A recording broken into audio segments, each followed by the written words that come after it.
Elle a été longtemps convoitée.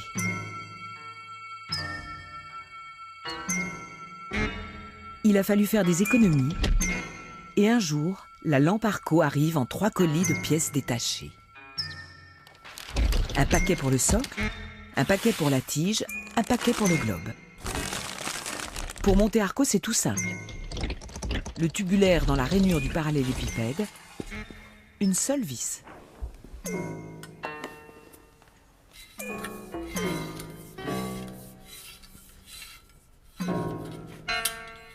Trois portions de profilés d'acier brossé tiennent grâce à un astucieux système d'encoche.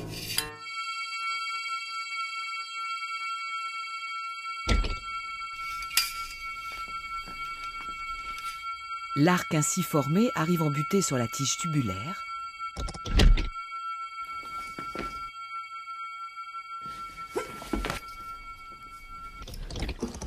Glissé dans le profilé, le fil électrique passe inaperçu.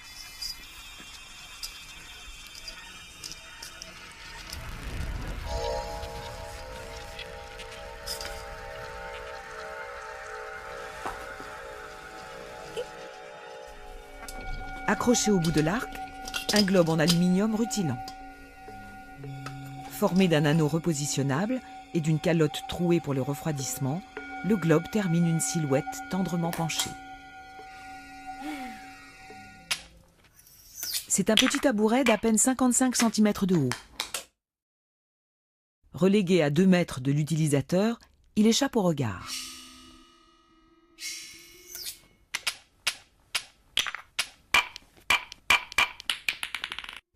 Rien de décoratif.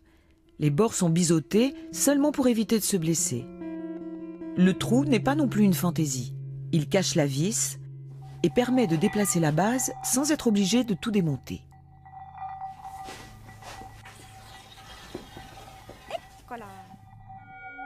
Peut-on avoir une suspension sans nécessairement faire de trou au plafond? Se demandent les frères Castiglioni. Ils veulent libérer la table du salon de la traditionnelle sujétion au point lumineux fixe du plafond. L'arc porte la source lumineuse au milieu de la table. On peut s'asseoir pour manger et quelqu'un peut encore passer pour te servir les pâtes, précisera Achille.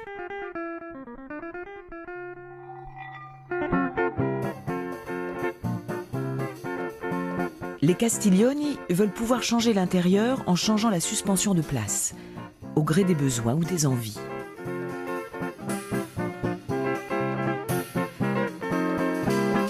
L'atteggiamento è sempre quello di legare la nostra ricerca di innovazione ai comportamenti delle persone rispetto agli oggetti che noi creiamo, modificando magari la materia, ma cercando sempre un filo conduttore di complicità con le persone che le usano. Non sono bersagli, non sono classificazioni di consumatori, sono persone. E per noi è un po' più complicato lavorare così, ma è anche molto più divertente, richiede un rischio intellettuale particolare. L'ombre et la nuit offrent une surface sans cesse renouvelée à Marco, dans sa pratique issue de la rue et du tag.